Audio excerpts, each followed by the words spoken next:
Good morning, boys and girls. Today is Thursday, the 25th of February. So, boys and girls, today you are going to be finishing up your story, and you have written such wonderful parts so far. So today I want you to start by writing one paragraph for the ending of your story. Remember to include the main message of your story. Was it that your main character learned the value of friendship? Was it that they learned that practice makes perfect? Was it that they learned bravery can be a great thing sometimes? Or was it that they learned to chase after your dreams? So remember to include the main message of your story in your ending paragraph. Think about what did your character learn from the problem. That can help you understand your main message. Please remember to include your super sentence starters like many of you have and your power of 3 adjectives. In the ending, it's very important to describe how your character feels, what emotions they're feeling at the end. And I'd love for you to challenge yourself by including an incredible idiom. These can be any of the idioms that you've seen in other stories, such as Becoming a Hurler, or Tom and the Estate Agent, or The Bear Who Lost His Gur. Once you have that done, I want you to check back over all of your story and read it out loud. See if it makes sense and try and spot out if there's any corrections you need to make. Check back on any feedback that I would have written to you on your Class Dojo portfolio. I'd really like you to spend time making sure you're very happy with your story, because on Monday next week we are going to start writing them up on the iPads to create our very own digital storybooks. So please put in the effort now so that we can go straight into our iPad work next week. So boys and girls, once again, here are some super sentence starters to help you write your ending paragraph. And you will be using any sentence starter from the red section. Again, here are some more adjectives to describe how your character is feeling. And please make sure that you're checking your spelling on any of these words that are on these word maps. When you're reading back over your story, a good strategy to use to help you is called COPS. And they're asking, are you going to be caught out? COPS stands for capital letter, organization, punctuation, and spelling. So C, capital letters. Check, have you started each sentence with a capital letter? Have you used a capital I for the word I? Do all of the proper nouns such as people's names, cities, countries, days of the week, months of the year, do they all have capital letters? Then O stands for organization. Have you spaced out your words clearly, making sure there's finger spaces? Have you finished all of your sentences? Sometimes it can happen that you start writing and then you just jump, and you might have it up in your head, but remember, the reader doesn't have it in their head. They need to see it written down there in paper. So just check back to make sure you've properly finished all your sentences. Have you checked that your writing makes sense? So again, this is why reading it out loud to a member of your family will help you see if it makes sense. Have you included all important details? Are there bits that I asked you to go back and include, maybe to help your reader understand your story a bit more? And have you set out your work in paragraphs, which a lot of you have, so well done. Remember, we can clearly show our paragraphs for our setting, build-up, problem, resolution and conclusion, by skipping a line between each part. Thirdly, P stands for punctuation. So that means, have you used a full stop at the end of your sentence? Have you used other types of punctuation? So that would be a question mark at the end of a question. I remember seeing that Alice included her exclamation mark at the end of a sentence when she couldn't find her book. Aisling was very good there as well for including her speech marks, her 66 and her 99 when somebody was speaking in her story. And Georgia was very good at including her commas after her super sentence starters. So they're all little parts of punctuation to watch out for. Finally then, I want you to check your S. S stands for spelling. So you don't need to use a dictionary to check your spelling. What I want you to do is check your tricky word lists and check the word mats that I would have had on our slides to help you. Ask a friend, ask you maybe your mom or dad or an older brother or sister, can they spot any big spelling mistakes? Well done anyway, boys and girls. I just want to say that as well. I am really super impressed with how wonderful you have all been engaging in the writing process. You're really good, and I can't believe some of the stuff is written by children in first class. I'm blown away. So well done. Next up, boys and girls, in first class, it is time to correct yesterday's Spellwell activity. So you had to circle the mistake in the word and write the correct spelling. So face should have been A spelled with the CE, making this sound FACE. Next, the dog lay down beside the fire. So AI does make the A sound, but when it comes at the end of the word, it's usually spelled with the AY, LAY. The lion was trapped inside the cage. Well, we know that this week that the GE comes together at the end of the word to make the J sound.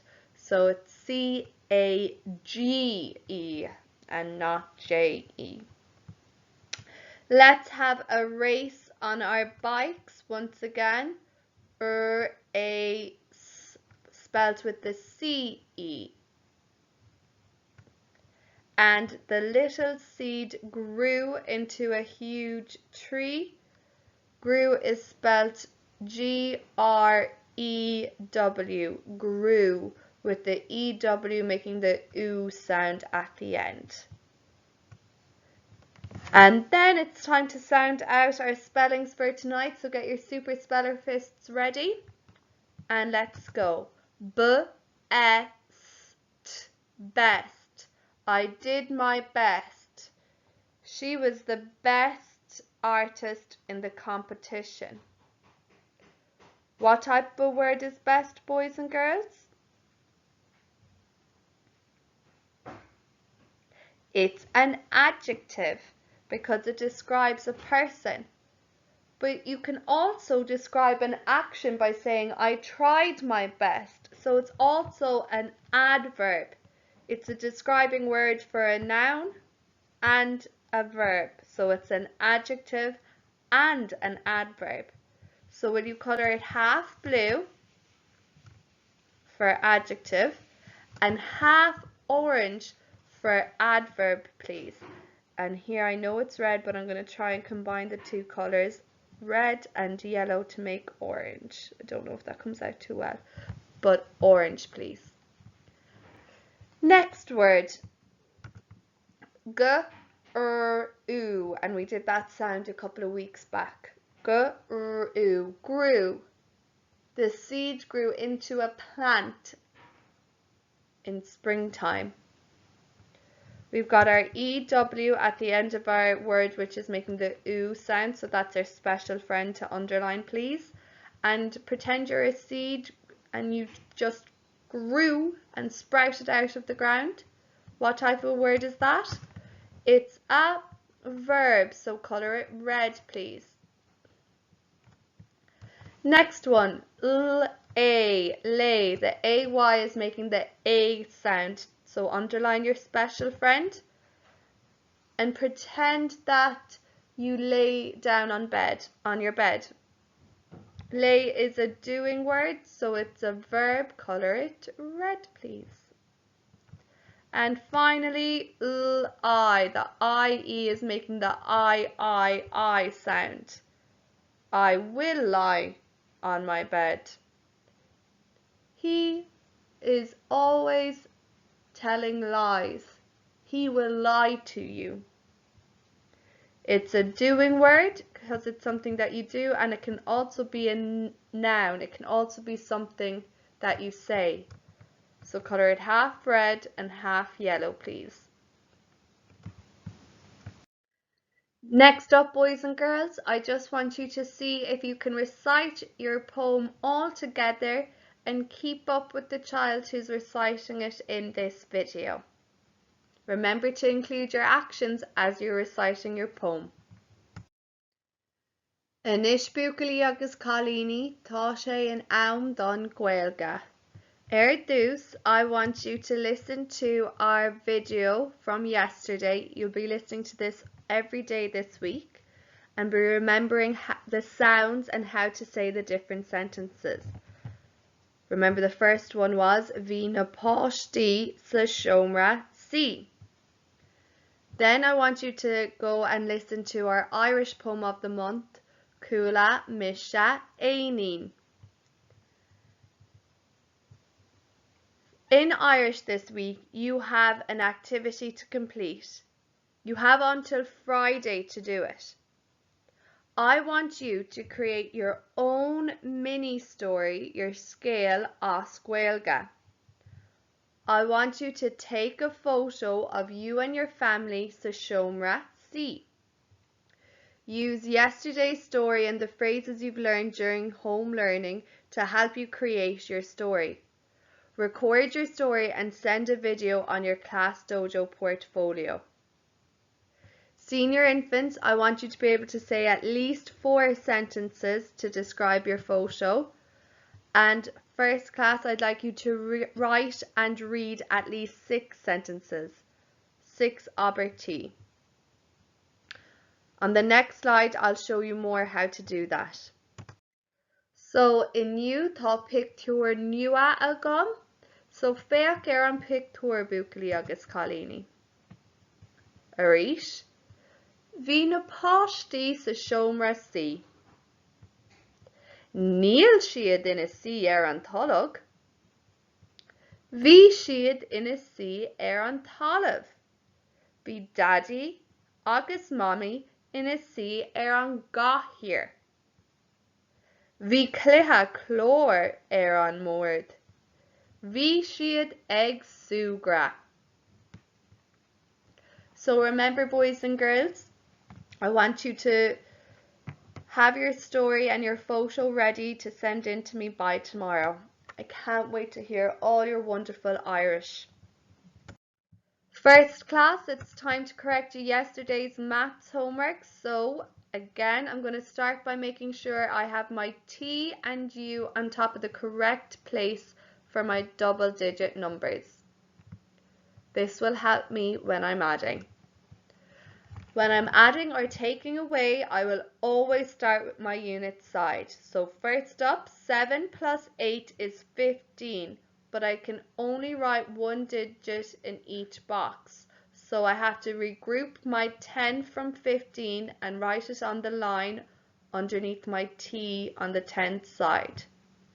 Now I'm ready to add my tens. 4 plus 3 is 7, and my one more 10 is 8. 8 tens and 5 units is 85. Again, starting adding on my unit side, 5 plus 9 is 14. I write down my 4 underneath my U, and I regroup my 110 and write it on the line on my 10 side. Now I can add my tens. 3 plus 2 is 5, and 1 more is 6. That gives me 6 tens. 6 tens and 4 units is 64. Here, 8 units plus 6 units is 14. Once again, writing down my 4 of the units and regrouping my 1 10 to the 10 side. 4 tens plus 4 tens is 8 tens, and 1 more 10 is 9 tens. So 9 tens and 4 units is 94. So next up, boys and girls, you are going to be continuing on with your regrouping addition. And these are the final 3 sums that I want you to do this week. Remember that everything that I've shown you so far. Okay, boys and girls, so now it's time for our mental maths, opening up page 43 of your Work It Out. Number 1, what plus 10 equals 16? Number 2, what plus 10 equals 15? Number 3, what plus 10 equals 10? Number 4, what plus 10 equals 17? Number 5, what plus 10 equals 12? Number 6, 5 cent, 10 cent, 2 cent and 10 cent is how much cent? Number 7, create a subtraction number sentence by examining the picture below. Number 8, 10 is 6 less than 10 is 6 less than, tricky one, boys and girls. Number 9, finish the pattern. Number 10, show 75 on your notation board. Number 11, which box is lighter, A or B? Number 12, how many faces does this 3D shape have? Number 13, the bus is left of the tree or the bus is right of the tree? Number 14, the car is on the left or the right? Finally, number 15, 10 take away 2 is the same as 5 plus what?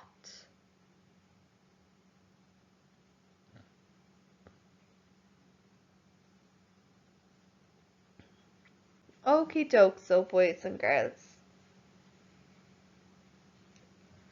Number 1, 6 plus 10 equals 16.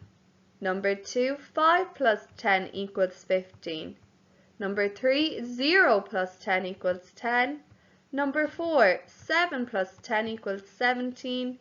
And number 5, 2 plus 10 equals 12.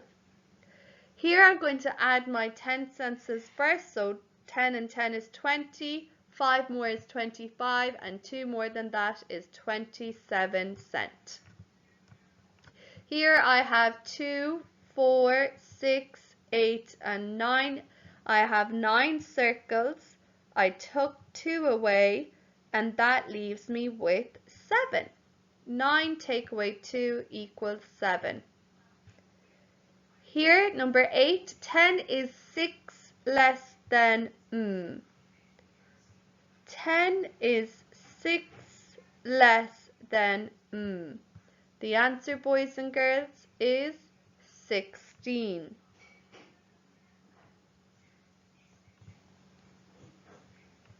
That's a bit of a tricky concept, so we'll be going over a lot of those types of questions next week in class.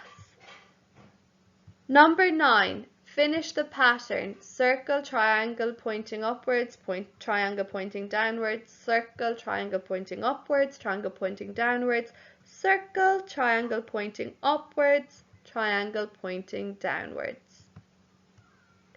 Here again, I've got my T and U, my double digit number, and I've got 5 units, 1, 2, 3, 4, 5, and 7 tens, 1, 2, 3, 4, 5, 6, and 7. Which is lighter? Well, the lighter one will be high in the sky, and that is box A. Number 12, a sphere has one curved face. Number 13, the bus is left or right of the tree? Well, it's on the right. Number 14, the car is on the left of the tree. And here 10 take away 2 is 8. So what do I need to add to 5 to make it 8? The answer is 3. Give yourself a sad face, fine face, or happy face and a score out of 15, boys and girls.